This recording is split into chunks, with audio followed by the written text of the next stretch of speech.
Hello dear students, welcome back to physics online session. So in previous couple of days we were discussing about that thermal properties of matter. So in case of that thermal properties of matter, about that linear, aerial and volume expansion, all those concepts already we understood. Now we have to solve that numericals on that expansion here. In case of that expansion, already we got linear, aerial and as well as volume expansion.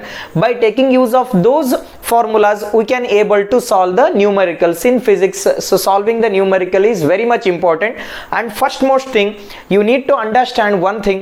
From that numerical, first you have to understand that meaning of the question. ನಾನು numericals ಅನ್ನ solve ಮಾಡುವಾಗ ಕ್ವಶನಿನ meaning ಏನಂತ ಅರ್ಥ ಮಾಡ್ಕೋಬೇಕು. If you understand that meaning of the question we can get that more theoretical knowledge. So physics ನಲ್ಲಿ ನಾನು numericals ಅನ್ನ ಸಾಲ್ವ್ ಮಾಡೋ ಉದ್ದೇಶ ಏನಂದ್ರೆ ಜಾಸ್ತಿ ಥಿಯರಿಯನ್ನ ಇನ್ನಷ್ಟು ಅರ್ಥ ಮಾಡ್ಕೊಳ್ಳೋದು. ಸೊ ನಾನು ಜನರಲ್ ಆಗಿ ಏನಂತ ಹೇಳಿದೆ, ಲೀನಿಯರ್ ಎಕ್ಸ್ಪ್ಯಾನ್ಷನಲ್ಲಿ ಲೆಂತ್ ಇನ್ಕ್ರೀಸ್ ಆಯಿತು, ಏರಿಯಾ ಎಕ್ಸ್ಪ್ಯಾನ್ಷನಲ್ಲಿ ಏರಿಯಾ ಜಾಸ್ತಿ ಆಯಿತು, ವಾಲ್ಯೂಮ್ ಎಕ್ಸ್ಪ್ಯಾನ್ಷನಲ್ಲಿ ವಾಲ್ಯೂಮ್ ಚೇಂಜ್ ಆಯಿತು ಅಂತ ಹೇಳಿದೆ. ಸೊ ನಾನಿವಾಗ ಎಷ್ಟು ಲೆಂತ್ ಚೇಂಜ್ ಆಯಿತು, ಎಷ್ಟು ಏರಿಯಾ ಚೇಂಜ್ ಆಯಿತು, ಆ ಏರಿಯಾ ಚೇಂಜ್ ಆಗೋದಕ್ಕೆ ಎಷ್ಟು ಟೆಂಪ್ರೇಚರ್ ಕೊಡಬೇಕು. ಈ ಇನಿಷಿಯಲ್ ಟೆಂಪ್ರೇಚರ್ 20 ಡಿಗ್ರಿ ಸೆಲ್ಸಿಯಸ್ ಇದೆ, ನನಗೆ ಏರಿಯಾ 2 ಮೀಟರ್ ಸ್ಕ್ವೇರ್ ಇದ್ದಂಥ ಏರಿಯಾ 5 ಮೀಟರ್ ಸ್ಕ್ವೇರ್ ಆಗಬೇಕಾದ್ರೆ ಎಷ್ಟು ಟೆಂಪ್ರೇಚರ್ನ ಪ್ರೊವೈಡ್ ಮಾಡಿದರೆ ಏರಿಯಾ 5 ಮೀಟರ್ ಸ್ಕ್ವೇರ್ನಷ್ಟು ಆಗುತ್ತೆ. ಅಥವಾ ವಾಲ್ಯೂಮ್ ನನಗೆ 10 ಮೀಟರ್ ಕ್ಯೂಬ್ ವಾಲ್ಯೂಮ್ ಬರಬೇಕಾದ್ರೆ ನಾನು ಎಷ್ಟು ಟೆಂಪ್ರೇಚರ್ನ ಪ್ರೊವೈಡ್ ಮಾಡಬೇಕು. So such kind of mathematical tool I require. So ನಾನು ಏನು ಥಿಯರಿಟಿಕಲ್ ಆಗಿ ಹೇಳಿದೆ, ನಾನು ಪ್ರಾಕ್ಟಿಕಲ್ ಆಗಿ ಅದನ್ನ ಅಪ್ರೋಚ್ ಮಾಡಬೇಕಾದ್ರೆ I need mathematical values here. So in order to get the mathematical value I need to solve the numericals. ಆ mathematical value ಬರಬೇಕಾದ್ರೆ ನಾನು numericals ಅನ್ನ ಸಾಲ್ವ್ ಮಾಡಬೇಕು. Let me read out the question here. A brass disc has a hole in it. ಒಂದು brass material ಇದೆ, brass ಅಂದ್ರೆ ಕಂಚು ಅಂತ ತಗೊಂತೀವಿ ನಾವು. ಆ ಕಂಚಿನ ಮಟೀರಿಯಲ್ ನಲ್ಲಿ ಸೊ ಒಂದು ಸೆಂಟರ್ ನಲ್ಲಿ ಒಂದು ಹೋಲ್ ಇದೆ. The diameter of the hole at 27 degree Celsius is 2.5 centimeter. So ನಾನು ನ್ಯೂಮರಿಕಲ್ಸ್ ನ ಸಾಲ್ವ್ ಮಾಡಬೇಕಾದಾಗ ಮೊದಲು ಒಂದು ರಫ್ ಡಯಾಗ್ರಾಮ್ ನ ಹಾಕೊಂತೀನಿ. ಈ ಗಿವನ್ ಕ್ವಶನ್ ಪ್ರಕಾರ ಇಲ್ಲಿ ಏನಂತ ಮೆನ್ಷನ್ ಮಾಡಿದ್ದಾರೆ, ಒಂದು ಬ್ರಾಸ್ ಡಿಸ್ಕ್ ಇದೆ. Let me draw on that one disc here. For example, it has hole here, it has certain kind of hole and hole is at 27 degrees Celsius. What is the temperature here? 27 degrees Celsius. First I need to draw, means I need to write that given thing here. So ಏನಂತ ಬರೀತೀನಿ ಇಲ್ಲಿ, given ಯಾವ್ಯಾವ ಕೊಟ್ಟಿರುವಂತಹ ಡಾಟಾಗಳನ್ನ ಮೊದಲು ಬರ್ಕೋಬೇಕು. So that is the way of solving the numerical. ಮೊದಲು ಏನು ಕೊಟ್ಟಿದ್ದಾನೆ, ಟೆಂಪರೇಚರ್ T1 ಕೊಟ್ಟಿದ್ದಾರೆ. ಏನಂತ ಇದೆ, 27 degrees Celsius is 2.5 centimeter. Let me read out the question from initial. A brass disc has hole in it. Okay, the diameter of the hole at 27 degrees Celsius. So degree Celsius means that is temperature. 27 degrees Celsius ನಲ್ಲಿ ಈ ಹೋಲಿನ diameter ಏನಿದೆ, 2.5 centimetre ಇದೆ. 2.5 centimetre diameter ಎಷ್ಟಿದೆ, 2.5 centimeter. And one more thing, in order to solve the numericals, all that quantity how to convert in terms of SI system. ನಾನು length ನ metre ನಲ್ಲೇನೆ measurement ಮಾಡ್ತೀನಿ. So mass ಅನ್ನ ನಾನು KG ನಲ್ಲೇ ತಗೊಂತೀನಿ. ಅದೇ ತರ ನಾನಿಲ್ಲಿ ಸೊ ಇಲ್ಲಿ ಡಯಾಮೀಟರ್ ನಾನು ಸೆಂಟಿಮೀಟರ್ ನಲ್ಲಿ ಕೊಟ್ಟಿದ್ದಾರೆ. ಸೆಂಟಿಮೀಟರ್ ಇಂದ ಮೀಟರ್ ನಲ್ಲಿ ಹೇಗೆ ಕನ್ವರ್ಟ್ ಮಾಡೋದು, so 1 metre means so 100 centimetre. ಅಥವಾ ಇದನ್ನೇನಂತ ಬರೀಬಹುದು, 2.5 into 10 to the power of minus 2 metre here. Divided by 100 ಅಂದ್ರೆ ಒಂದೇ, ಆ ಡಿವೈಡೆಡ್ ಬೈ ಡಿನಾಮಿನೇಟರ್ ನಲ್ಲಿ ಬರೆದದ್ದನ್ನ 100 ಅನ್ನ ನಾನು ಏನಂತ ಬರಿಬಹುದು, 10 to the power of 2 ಅಂತ ಬರಿಬಹುದು. ಸೊ 1000 ನ ಏನಂತ ಬರಿಬಹುದು, 10 to the power of 3. So ಘಾತಾಂಕ ಅಂತ ಕರಿತೀವಿ. ಸೊ ಬೇಸಿಕ್ ಮ್ಯಾಥಮೆಟಿಕ್ಸ್ ನಲ್ಲಿ ಇದನ್ನೆಲ್ಲ ಕಲ್ತಿರ್ತೀರಿ. So this is the way to write that. For example ನಾವು ಕ್ವಶನ್ಸ್ ಅನ್ನ ಕಂಟಿನ್ಯೂ ಮಾಡಿ. ಕ್ಯಾಲ್ಕುಲೇಟ್. ಸೊ ನಾನು ಏನನ್ನ ಕ್ಯಾಲ್ಕುಲೇಟ್ ಮಾಡಬೇಕು, ಏನನ್ನ ಡಿಟರ್ಮೈನ್ ಮಾಡಬೇಕು. ಇಲ್ಲಿ ಕ್ಯಾಲ್ಕುಲೇಟ್ ಅಂದ್ರೆ ಫೈಂಡ್ ಔಟ್ ಮಾಡೋದು ಅಥವಾ ಕಂಡುಹಿಡಿಯೋದು ಅಂತ ತಗೊಂತೀವಿ. Calculate that change in diameter of the hole. ಏನನ್ನ ಕ್ಯಾಲ್ಕುಲೇಟ್ ಮಾಡ್ಕೋಬೇಕು, change in diameter. Change in diameter ಅಂದ್ರೆ ಏನು, final diameter minus initial diameter. Change in length ಅಂದ್ರೆ ಏನು, final length minus initial length. ಅದೇ ತರ change in diameter I can take it here. So change in diameter, delta of D. Calculate the change in diameter of the hole of the disc when heated at 327 degrees Celsius. Question ಅರ್ಥ ಐತಿ ಇಲ್ಲಿ. So ನಾನು 27 degree Celsius ಇದ್ದಾಗ ಈ ಹೋಲಿನ diameter ಎಷ್ಟಿದೆ, 2.5 centimetre ಇದೆ. ಇವಾಗ temperature ಎಷ್ಟು ಕೊಡ್ತಿದ್ದೀನಿ ಅಂದರೆ 327 ಡಿಗ್ರಿ ಸೆಲ್ಸಿಯಸ್ ಟೆಂಪರೇಚರ್ ಕೊಡ್ತಿದ್ದೀನಿ ಇಲ್ಲಿ. ಸೊ T2 ವ್ಯಾಲ್ಯೂ ಎಷ್ಟಿಲ್ಲಿ 327 degree Celsius. This much of temperature I am providing here. ನಾನು ಇಷ್ಟು ಟೆಂಪರೇಚರ್ ಕೊಟ್ಟಾಗ ಸೊ ಇಲ್ಲಿ ಮಟೀರಿಯಲ್ ಏನಾಗಬೇಕು, ಎಕ್ಸ್ಪ್ಯಾಂಡ್ ಆಗಬೇಕು. ಮಟೀರಿಯಲ್ ಎಕ್ಸ್ಪ್ಯಾಂಡ್ ಆಯ್ತಂದ್ರೆ ಈ ಡಿಸ್ಕಿನ ಡಯಾಮೀಟರು ಜಾಸ್ತಿ ಆಗಲೇಬೇಕಿಲ್ಲಿ. So diameter of the disc is getting changes here. Look at here. Calculate the change in diameter. Change in diameter means delta of D, means final diameter minus of initial diameter of the hole when heated at 327 degrees Celsius. ಎಷ್ಟು temperature ಇದೆ, 327 degrees temperature ಕೊಟ್ಟಿದ್ದೀನಿ. Given ಹಂಗಂದ್ರೆ ಕೊಟ್ಟಿರುವಂತಹ data. Coefficient of linear expansion of the brass material is, so I said that coefficient of linear expansion is different for different material. ಇಲ್ಲಿ brass material ಗೆ coefficient of linear expansion ಇದೆ. coefficient of linear expansion ನ ಯಾವ symbol ಇಂದ ತಗೊಂಡಿದ್ದೀವಿ, alpha ಅನ್ನೋ symbol ಇಂದ represent ಮಾಡಿದ್ದೀವಿ, right. 1.9 into 10 to the power of -5 per degree Celsius. So ಇವೆಲ್ಲ ಗಿವನ್ ಥಿಂಗು. ಈ ವ್ಯಾಲ್ಯೂನ ನಾನು ಡಿಟರ್ಮೈನ್ ಮಾಡಬೇಕು. What is the connecting formula I can use here. ನಾನು ಇಲ್ಲಿ ಯಾವ ಕನೆಕ್ಟಿಂಗ್ ಫಾರ್ಮುಲಾನ ಯೂಸ್ ಮಾಡ್ತೀನಿ, ಲೆಂತ್ ಅಂದ್ರು ಮೀನಿಂಗು ಅಥವಾ ಡಯಾಮೀಟರ್. ನಾನು ಏನಂತ ತಗೊಂತೀನಿ, ಡಯಾಮೀಟರ್ ಡಿ ಅಂತ ತಗೋತೀನಿ, ಲೆಂತ್ ಎಲ್ ಅಂತ ತಗೊಂತೀನಿ. We know that formula, we know that alpha is equal to delta L divided by L1 into delta T. Delta L divided by L1 into delta T. Is it right? Did you remember? ಇಲ್ಲಿ length ಬದಲು ಏನಂತ ತಗೊಂತೀನಿ, ನಾನು diameter ಅಂತ replace ಮಾಡ್ತೀನಿ. Just I can take that delta D divided by D1 into delta T. Is it right? ನಾನು ಯಾವ ವ್ಯಾಲ್ಯೂನ determine ಮಾಡಬೇಕು, delta D ನ ವ್ಯಾಲ್ಯೂ, ಡೆಲ್ಟಾ ಡಿ ಅನ್ನೋ ವ್ಯಾಲ್ಯೂನ ಡಿಟರ್ಮೈನ್ ಮಾಡಬೇಕು. ಆ ವ್ಯಾಲ್ಯೂನ ಡಿಟರ್ಮೈನ್ ಮಾಡೋದಕ್ಕೆ ಡೆಲ್ಟಾ ಡಿ ಅನ್ನೋದನ್ನ ಸಪ್ರೇಟ್ ತಗೋರಿ. One side delta T D ಅಂತ ತಗೋರಿ. ರಿಮೈನಿಂಗ್ ಟರ್ಮನ್ನ ಈ ಕಡೆ ಶಿಫ್ಟ್ ಮಾಡಿ. Alpha into D1 into delta T. So this is the way to find the formula, means way to find the change in diameter. So change in diameter delta D ಏನಂತ ಬಂತಿಲ್ಲಿ, let me calculate that. So hope you got these things. So just I will rub out here. Look at here, delta D it is equal to ವ್ಯಾಲ್ಯೂನ fill ಮಾಡಿಲಿ. Alpha value ಏನಂತ ಕೊಟ್ಟಿದ್ದೀನಿ, 1.9 into 10 to the power of -5 per degree Celsius. ಇಲ್ಲಿ ಅಥವಾ ಇದು ನಾನು simplify, ಇನ್ನು ಏನಂತ ಸಿಂಪ್ಲಿಫೈ ಮಾಡ್ಕೋಬಹುದು. 1.9 ನನಗೆ ಕ್ಯಾಲ್ಕುಲೇಷನ್ ಮಾಡೋದಕ್ಕೆ ಸ್ವಲ್ಪ ಕಾಂಪ್ಲಿಕೇಟೆಡ್ ಆಗ್ಬೋದು. ಏನಂತ ಬರ್ಕೋಬಹುದು, 1.9 ಬದಲಿ ಏನಂತ ಬರ್ಕೊತೀನಿ, 19 ಅಂತ ಬರ್ಕೊತೀನಿ. ಇಲ್ಲಿ ಮೈನಸ್ ಇದ್ರೆ ಒಂದು ಪವರ್ ಏನಾಗಬೇಕು, ಜಾಸ್ತಿ ಮಾಡ್ತೀನಿ. Simple. 1.9 into 10 to the power of -5 ಅಂದ್ರೆ ಒಂದೇ, ಅಥವಾ 19 into 10 to the power of -6, both will give the same meaning. Okay, alpha value ಎಷ್ಟಿದೆ ಇಲ್ಲಿ, 19 into 10 to the power of -6. Next D1 ಎಷ್ಟಿದೆ, ಇನಿಷಿಯಲ್ ಡಯಾಮೀಟರ್ 2.5 ಸೆಂಟಿಮೀಟರ್. ಅದನ್ನ ಏನನ್ನ ಎದರಲ್ಲಿ ಕನ್ವರ್ಟ್ ಮಾಡಿದ್ದೀನಿ, ಮೀಟರ್ನಲ್ಲಿ ಕನ್ವರ್ಟ್ ಮಾಡ್ಕೊಂಡಿದ್ದೀನಿ. So just you have to look at centimetre ಇದ್ದದನ್ನ ಮೀಟರ್ ಮಾಡಬೇಕಾದ್ರೆ ಏನು ತಗೋಬೇಕು, multiply by 10 to the power of -2 ಅಥವಾ ಡಿವೈಡೆಡ್ ಬೈ 100 ಅಂದ್ರು ಒಂದೇ ಮೀನಿಂಗು, ಅಥವಾ multiply by 10 to the power of -2. So 100 ಅನ್ನ 10 to the power of 2 ಅಂತ ಬರ್ಕೊಂತೀನಿ ಡಿನಾಮಿನೇಟರ್ನಲ್ಲಿ. 10 to the power of 2 numerator ಬಂದು ಏನಾಗುತ್ತೆ, ಮೈನಸ್ ಆಗುತ್ತೆ. 10 to the power of -2 ಇಲ್ಲಿ. ನೆಕ್ಸ್ಟ್ ಏನಂತಿದೆ, ಡೆಲ್ಟಾ ಟಿ. ಡೆಲ್ಟಾ ಟಿ ಅಂದ್ರೆ ಏನು, T2 minus of T1. So T2 minus of T1 ಅಂದ್ರೆ T2 ಎಷ್ಟಿದೆ, 327 ಇದೆ. ಅಥವಾ ನಾನು ಇಲ್ಲೇ ಡಿಟರ್ಮೈನ್ ಮಾಡ್ತೀನಿ, delta T is equal to T2 minus of T1. T2 ಎಷ್ಟಿದೆ, 327 ಇದೆ. T1 ಎಷ್ಟಿದೆ, 27 ಇದೆ. 327 minus of 27, 300 degree Celsius. So delta T value ಏನಾಯ್ತು ಇಲ್ಲಿ, 300 ಡಿಗ್ರಿ ಸೆಲ್ಸಿಯಸ್. 300 ಏನಂತ ಬರೀಬಹುದು, 3 into 10 to the power of 2. So ನಾನು ಮ್ಯಾಥಮೆಟಿಕಲ್ ಕ್ಯಾಲ್ಕುಲೇಷನ್ ಸಿಂಪ್ಲಿಫೈ ಆಗೋದಕ್ಕೆ ನಾನು ಪವರ್ಸ್ನಲ್ಲಿ ಬರ್ಕೊಂಡ್ರೆ ನನಗೆ ಏನಾಗುತ್ತೆ, ವ್ಯಾಲ್ಯೂ ಈಸಿಯಾಗಿ ನಾನು ಕ್ಯಾಲ್ಕುಲೇಟ್ ಮಾಡ್ಬೋದು. ಸೊ 300 ಏನಂತ ಮಾಡ್ತೀನಿ, 3 into 10 to the power of 2. So 3 into 100, so 300 only into 3 into 10 to the power of 2. Okay, so did you get my point? Now simplify this thing, calculate ಮಾಡಿ. 19 into 3, so 19 into 3, so that is 57 into 57 ಅಂತ ಆಯಿತು. ಇಲ್ಲೇನಂತಿದೆ 2.5 ಅಂತ ಇದೆ. So 2.5 into 10 to the power of minus 2 ಅಂತ ಇದೆ. ಅಥವಾ ಇದನ್ನೇನಂತ ಬರಿಬೋದು 25 into 10 to the power of minus 3. ಇಲ್ಲಿ ನೆಗೆಟಿವ್ ವ್ಯಾಲ್ಯೂ ಇತ್ತಂದರೆ ಒಂದು ಡಿಜಿಟನ್ನು ಶಿಫ್ಟ್ ಮಾಡಿದರೆ ನೆಗೆಟಿವ್ ವ್ಯಾಲ್ಯೂ ಇನ್ಕ್ರೀಸ್ ಆಗುತ್ತೆ. ಸಪೋಸ್ ಪಾಸಿಟಿವ್ ವ್ಯಾಲ್ಯೂ ಇತ್ತು ಏನಾಗುತ್ತೆ, ಒಂದು ಡಿವಿಷನ್ನ ಡಿಕ್ರೀಸ್ ಮಾಡ್ತಾ ಬರಬೇಕು. So high school mathematics.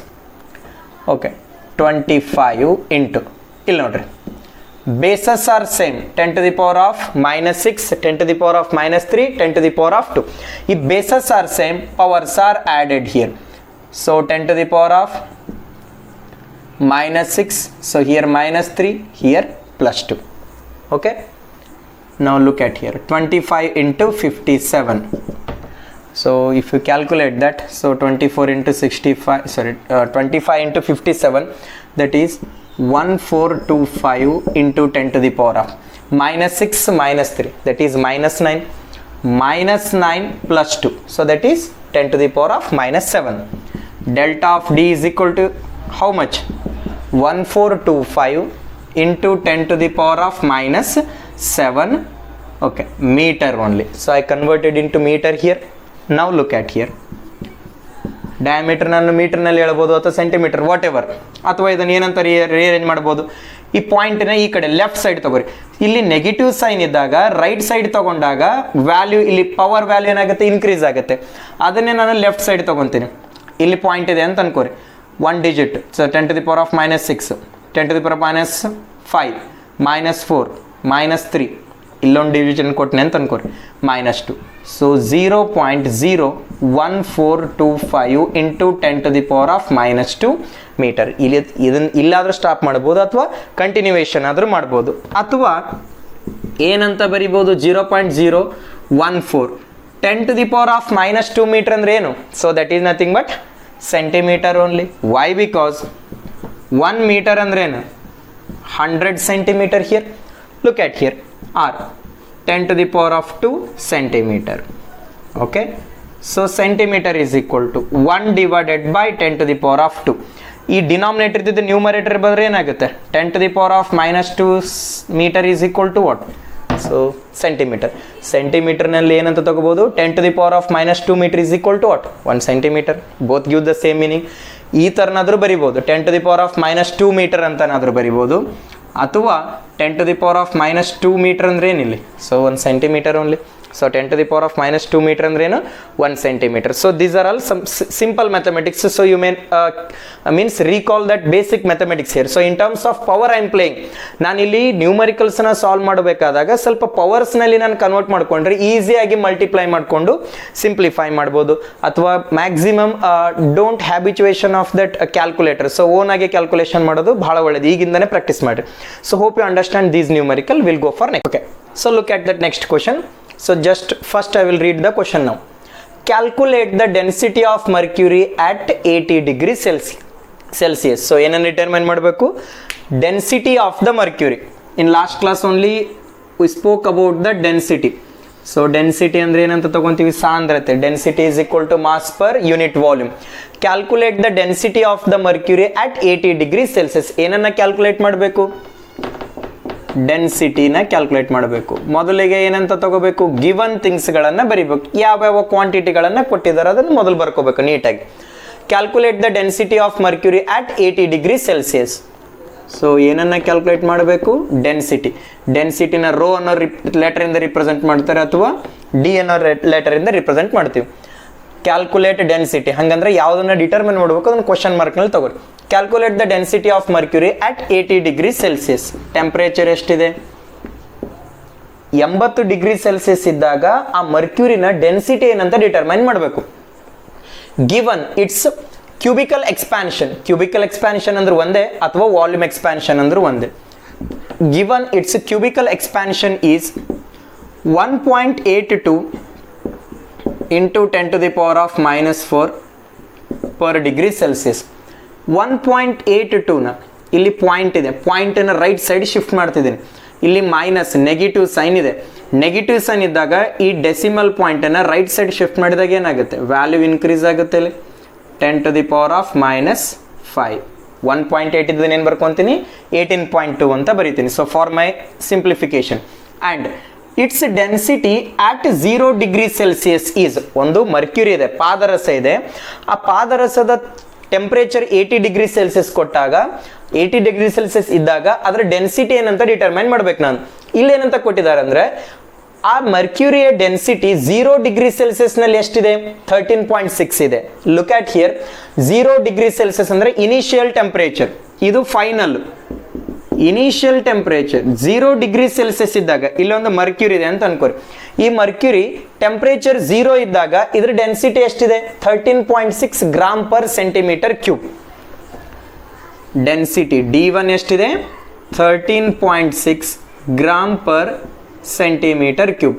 ಈ ಥರನಾದರೂ ಬರ್ಕೋಬೋದು ಅಥವಾ gram into centimetre cube. Density is equal to mass by volume. ಮಾಸನ್ನು ನಾನು ಕೆ ಜಿನಲ್ಲಾದರೂ ಹೇಳ್ತೀನಿ ಅಥವಾ ಗ್ರಾಮ್ನಲ್ಲಾದರೂ ಹೇಳ್ತೀನಿ. ಸೊ ಲುಕ್ ಆಟ್ ಹಿಯರ್, ಯೂನಿಟನ್ನು ಯಾವ ಥರ ತೊಗೊಂಡಿನಂದರೆ ಗ್ರಾಮ್ ಡಿವೈಡೆಡ್ ಬೈ ವಾಲ್ಯೂಮ್ನ centimetre, length means centimetre, breadth means centimetre, so height means centimetre, centimetre into centimetre into centimetre, centimetre cube. So ಏನಂತ ಬರೋದೆ ಇಲ್ಲಿ gram per centimetre cube. So this is the unit of density here. K G per metre cube ಅಂತನಾದರೂ ಹೇಳ್ಬೋದು ಅಥವಾ C G S ಸಿಸ್ಟಮ್ನಲ್ಲಿ gram per centimetre cube ಅಂತನಾದರೂ ಹೇಳ್ಬೋದು. ನೋಡ್ರಿ ಇಲ್ಲಿ calculate the density of the mercury, ಹಂಗಂದ್ರೆ D2 ವ್ಯಾಲ್ಯೂ. ಇಲ್ಲೊಂದು mercury ಇದೆ, ಇದರ ಟೆಂಪ್ರೇಚರು 80 ಡಿಗ್ರಿ ಸೆಲ್ಸಿಯಸ್ ಇದ್ದಾಗ ಇದರ ಡೆನ್ಸಿಟಿ ಎಷ್ಟಂತ ಕ್ಯಾಲ್ಕುಲೇಟ್ ಮಾಡಬೇಕು.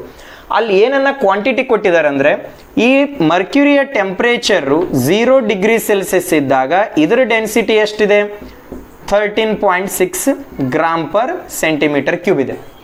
ಟೆಂಪ್ರೇಚರ್ ಕೊಟ್ಟಾಗ ಇಲ್ಲಿ ಏನಾಗುತ್ತೆ, ವಾಲ್ಯೂಮ್ ಏನಾಗುತ್ತೆ ಇನ್ಕ್ರೀಸ್ ಆಗುತ್ತೆ. ವಾಲ್ಯೂಮ್ ಇನ್ಕ್ರೀಸ್ ಆದರೆ ಡೆನ್ಸಿಟಿ ಏನಾಗಬೇಕು ಡಿಕ್ರೀಸ್ ಆಗಬೇಕು. Look at here, just I recall that theoretical aspect. Density is equal to mass per unit volume means density and volume are inversely proportional. What it means here, if that volume is increases after raising the temperature, volume should get increase here. Volume increase ಆದರೆ density ಏನಾಗಬೇಕು ಇಲ್ಲಿ decrease ಆಗಬೇಕು. ಅದರ ಅರ್ಥ ಇಲ್ಲಿ 0 degree Celsius ಇದ್ದಾಗ mercury density ಎಷ್ಟಿದೆ 13.6 ಇದೆ. 80 ಡಿಗ್ರಿ ಸೆಲ್ಸಿಯಸ್ ಇದ್ದಾಗ ಈ ಡೆನ್ಸಿಟಿ ಎಷ್ಟು ಬರಬೇಕು 13.6ಗಿಂತ ಕಡಿಮೆ ಬರಬೇಕು ಜಾಸ್ತಿ ಬರಬೇಕು. So think once, look at here, density at 0 degree Celsius is 13.6. At 80 degree Celsius, what will be our answer? Whether it exceeds 13.6. ನನ್ನ ಆನ್ಸರು 13.6ಗಿಂತ ಜಾಸ್ತಿ ಬರಬೇಕು ಕಡಿಮೆ ಬರಬೇಕು. ಸೊ ಏನಾಗಬೇಕು ಕಡಿಮೆ ಬರಬೇಕು. ಎದಕ್ಕೆ ಕಡಿಮೆ ಬರಬೇಕ್ರಿ, ಇಲ್ಲಿ ಯಾವುದೇ ಒಂದು ವಸ್ತುವಿಗೆ ಹೀಟ್ ಕೊಟ್ಟಾಗ ಅದ್ರ ವಾಲ್ಯೂಮ್ ಜಾಸ್ತಿ ಆಯಿತು. ವಾಲ್ಯೂಮ್ ಜಾಸ್ತಿ ಆದ್ರೆ ಅದರ ಡೆನ್ಸಿಟಿ ಏನಾಗಬೇಕು ಕಡಿಮೆ ಆಗಬೇಕು. ಹಾಗಂದ್ರೆ ಆನ್ಸರು ಲೆಸ್ ದೆನ್ 13.6 ಬರಬೇಕು. So let me calculate that. What is the connecting formula we use here? So ನಾನು connecting formula ಏನನ್ನ ಯೂಸ್ ಮಾಡಿದೆ, density D2 is equal to, shall I take the direct value? So direct formula ತಗೋಬಹುದು ರೀ ನಾನು. Density D2 is equal to D1 into 1 minus negative sign ಅಂದ್ರೆ ಏನಿಲ್ಲ decrease ಆಗ್ತಿದೆ ಅಂತ ಅರ್ಥ. ವಾಲ್ಯೂಮ್ ನಲ್ಲಿ ಪಾಸಿಟಿವ್ ತಗೊಂಡಿದ್ದೀವಿ ನಾವು, ಡೆನ್ಸಿಟಿನಲ್ಲಿ ನೆಗೆಟಿವ್ ತಗೊಂಡಿದ್ದೀವಿ. 1 minus of gamma into delta T. So ಇದು ಫಾರ್ಮುಲಾ. ಇಲ್ಲಿ ಡೆಲ್ಟಾ ಟಿ ಅಂದ್ರೆ ಏನು T2 minus T1. Look at here. So before that I will calculate first delta T. T2 minus of T1. T2 ಎಷ್ಟಿದೆ 80 minus of 0, 80 degree Celsius only. Okay, right. Next D2 is equal to D1 into 1 minus of gamma into delta T. So simple mathematics I am using. D1 ಅಂದ್ರೆ ಎಷ್ಟಿದೆ ಇಲ್ಲಿ 13.6. Okay, 1 minus of gamma ಅಂದ್ರೆ ಏನಿದೆ 18.2 into 10 to the power of minus 5 into delta T ಅಂದರೆ ಎಷ್ಟಿದೆ 80 ಅಂತ ಇದೆ. So what about delta T? Delta T is equal to 80. ನಾವು ಇದನ್ನು ಸಿಂಪ್ಲಿಫೈ ಮಾಡಿರಿ. So D2 is equal to 13.6 into 1 minus of 1 as it is ತೊಗೊತೀನಿ. ಇದನ್ನು simplify ಮಾಡಿರಿ. 18.2 ಇಂಟು 80 ಹಿಯರ್ ಏನಂತ ತಗೊಂತೀನಿ ಇಲ್ಲಿ 18.2 ಇಂಟು 80. ಸೊ ಅಥವಾ ಇದನ್ನ ಕ್ಯಾಲ್ಕುಲೇಷನ್ ಇದನ್ನ ಏನಂತ 18 ಏನಂತ ಬರಿಬೋದು 8 into 10 to the power of 1 ಅಂತನಾದರೂ ಬರಿಬೋದು. ಅಗೇನ್ ಇದನ್ನ ಏನಂತ ಈಸಿಯಾಗಿ ಸಿಂಪ್ಲಿಫೈ ಮಾಡ್ಬೋದು 18 into 10 to the 18.2 into 10 to the power of minus 5 into 89 ಅಂತ ಬರಿಬೋದು, 8 into 10 to the power of 1 ಅಂತ ಬರಿಬೋದು. ಇವಾಗ 18 into 8, what's the answer? So that is 144. Look at here, 13.6, 1 minus of 144 into 10 to the power of. ಈಗ ನನಗೆ ಪವರ್ಸ್ನಲ್ಲಿ ಏನಿದೆ, 10 to the power of minus 5 into 10 to the power of 1. So bases are same, powers are added. minus 5 plus 1. So ಅದನ್ನು ಡೈರೆಕ್ಟಾಗಿ ಏನಂತ ಬರಿಬೋದು, -4 ಅಂತ ಬರಿತೀನಿ ನಾನು, 10 to the power of -4. So I given one assignment, so few days back, most of you people you made wrong here only. ಇಲ್ಲಿ 1 minus of 144 ಅಂತ ಇದೆ. ಇದನ್ನು ನೀವು ಏನಂತ ಬರಿಬಾರ್ದು, 144 ಅಥವಾ -144 ಆ ಥರ ಬರಿಬಾರ್ದು. ವೈ? ಬಿಕಾಸ್ ಇಲ್ಲಿ multiply by 10 to the power of -4 ಇದೆ. ಸೊ ಅದನ್ನು ಸಬ್ಟ್ರಾಕ್ಟ್ ಮಾಡೋಕ್ಕೆ ಬರೋದಿಲ್ಲ. ಏನಂತ ಬರಿತೀನಿ ಇದನ್ನು, 1 minus of 10 to the power of -4. ನಾವು ಡಿವಿಷನ್ನ ಶಿಫ್ಟ್ ಮಾಡ್ತಾ ಬರಿ, 10 to the power of -3 here, -2 here, -1, so 0, 0.0144 ಈ ಥರ ಬರ್ಕೋಬೇಕು. ಇಲ್ಲಿ 144 into 10 to the power of -4 ನ ಏನಂತ ಬರೆದೆ, 0.0144 ಅಂತ ಬರಿಬೇಕು. ಇವಾಗ ಏನಂತ ಆಯ್ತು ಆನ್ಸರ್ ಇಲ್ಲಿ, 13.6, 1 minus of 0.0144, it is around about 0.99. ಏನಂತಾಯ್ತು ಇಲ್ಲಿ, 0.99 ಅಂತಾಯ್ತು. ಕ್ಯಾಲ್ಕುಲೇಟ್ ಮಾಡಿದ ನಿಮ್ಮ answer, so 13.4 gram per centimeter cube. So D2 value ಎಷ್ಟಾಯಿತು, 13.4. As I said that temperature 0 ಇದ್ದಾಗ ಡೆನ್ಸಿಟಿ ಎಷ್ಟಿತ್ತು, 13.6 ಇತ್ತು. ಟೆಂಪ್ರೇಚರ್ 80 ಆದಾಗ ಡೆನ್ಸಿಟಿ ಎಷ್ಟಾಯಿತು, 13.4 ಆಯಿತು. ಡೆನ್ಸಿಟಿ ವ್ಯಾಲ್ಯೂ ಏನಾಗ್ತಾ ಹೋಯಿತು, density value goes on decreases as the temperature increases. So this is the thing I learned in last class. So that is about relation between density and volume here. So now I got that mathematical proof for that. Simply I said that. So ನಾನು ಏನಂತ ಹೇಳಿದೆ, ಯಾವುದೇ ಒಂದು ವಸ್ತುವಿಗೆ temperature ಕೊಟ್ಟಾಗ volume ಏನಾಗುತ್ತೆ, ಜಾಸ್ತಿ ಆಗುತ್ತೆ. ವಾಲ್ಯೂಮ್ ಜಾಸ್ತಿ ಆಗಾದಾಗ ಅದರ ಡೆನ್ಸಿಟಿ ಏನಾಗುತ್ತೆ, ಡಿಕ್ರೀಸ್ ಆಗುತ್ತೆ ಅಂತ ಥಿಯರಟಿಕಲ್ ಆಗಿ ಹೇಳಿದೆ. ಈಗ ನಾನು ಕ್ಯಾಲ್ಕುಲೇಷನ್ ಮಾಡಿದಾಗ ನನ್ನ ಸೇಮ್ ಆನ್ಸರ್ ಬಂತ್ರಿ ಇಲ್ಲಿ. Initial temperature 0 degree Celsius, 0 degree Celsius ಇದ್ದಾಗ ಡೆನ್ಸಿಟಿ ಎಷ್ಟಿತ್ತು, 13.6 ಇತ್ತು. ಟೆಂಪರೇಚರ್ ನಾನು 80 ಡಿಗ್ರಿ ಸೆಲ್ಸಿಯಸ್ ಕೊಟ್ಟಾಗ ಡೆನ್ಸಿಟಿ ಏನಾಯಿತು, 13.4 ಆಯಿತು. So this is the thing I need to understand from the numerical. ನಾನು ಫಿಸಿಕ್ಸ್ನಲ್ಲಿ ನ್ಯೂಮರಿಕಲ್ಸನ್ನ ಸಾಲ್ವ್ ಮಾಡ್ತೀನಿ ಅಂದರೆ, so it's not just play with the values. So ನಾನು ಫೈನಲ್ ಆನ್ಸರ್ ಬಂದರೆ ಅದು ನಾನು ಜಾಸ್ತಿ ಅರ್ಥ ಮಾಡ್ಕೊಂಡಿದ್ದೀನಿ ಅಂತ ಅರ್ಥ ಅಲ್ಲ. If you understand that meaning of the question, so first you try to understand the meaning of the question. ಇಲ್ಲಿ ಕ್ವಶನ್ ಕೊಟ್ಟಾಗ ಮೊದಲು ಆನ್ಸರ್ ಹೆಂಗೆ ಬರುತ್ತಂತ ಥಿಂಕ್ ಮಾಡಬೇಡ್ರಿ, ಕ್ವಶನಿನ ಅರ್ಥ ಏನಂತ ಮೊದಲು ಥಿಂಕ್ ಮಾಡಿರಿ. If you understand that meaning of the question, that's the beauty of physics.